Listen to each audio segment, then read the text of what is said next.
একটা নতুন প্রকল্প চালু করা হলো রাজ্য সরকারের পক্ষ থেকে, যেখানে বলা হচ্ছে মিড ডে মিলে সেলিব্রেট করা যাবে এবার থেকে বিবাহবার্ষিকী ও জন্মদিন, যার নাম দেওয়া হয়েছে আনুষ্ঠানিকভাবে তিথিভোজন। কী এই তিথিভোজন এবং কিভাবে সেলিব্রেট করা যাবে সম্পূর্ণটা এই ভিডিওতে আপনারা জানতে পারবেন। বিবাহবার্ষিকী বা জন্মদিনে অনেকের স্বাদ থাকে কচিকাচাদের খাওয়ানোর, ইচ্ছা থাকলেও সবসময় তা পূরণ হয় না। একসঙ্গে বেশ কয়েকজন কচিকাচাকে জোগাড় করা তাদের পক্ষে সম্ভব হয় না। এবার থেকে সেই ইচ্ছা পূরণ করতে কোনো সমস্যা হবে না। যে কেউ বিশেষ দিনে স্কুলের ছেলে মেয়েদের খাওয়াতে পারবেন, তবে তার জন্য স্কুলের অনুমতি প্রয়োজন। মিড ডে মিলে খাবারে চিকেন, মাটন, ইলিশ ইত্যাদি খাওয়াবেন, তবে ফাস্টফুড খাওয়ানো যাবে না। শিক্ষা দপ্তর থেকে এরকমই গাইডলাইন দেওয়া হয়েছে।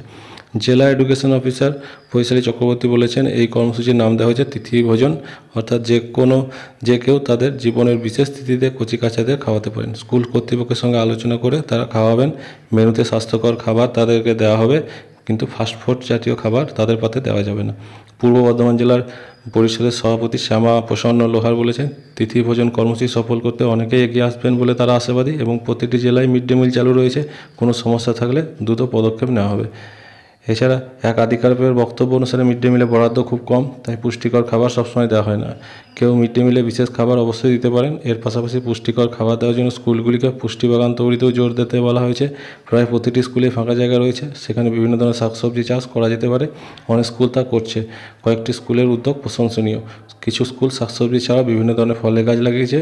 রায়নার একটা স্কুলে আবার ড্রাগন ফ্রুট চাষ হচ্ছে। শিক্ষা দপ্তর সূত্রে জানা গেছে, যেসব স্কুলে ছাত্রছাত্রীর সংখ্যা বেশি সেখানে কোনো অসুবিধা নেই, ভালোভাবে খাওয়ানো যায়।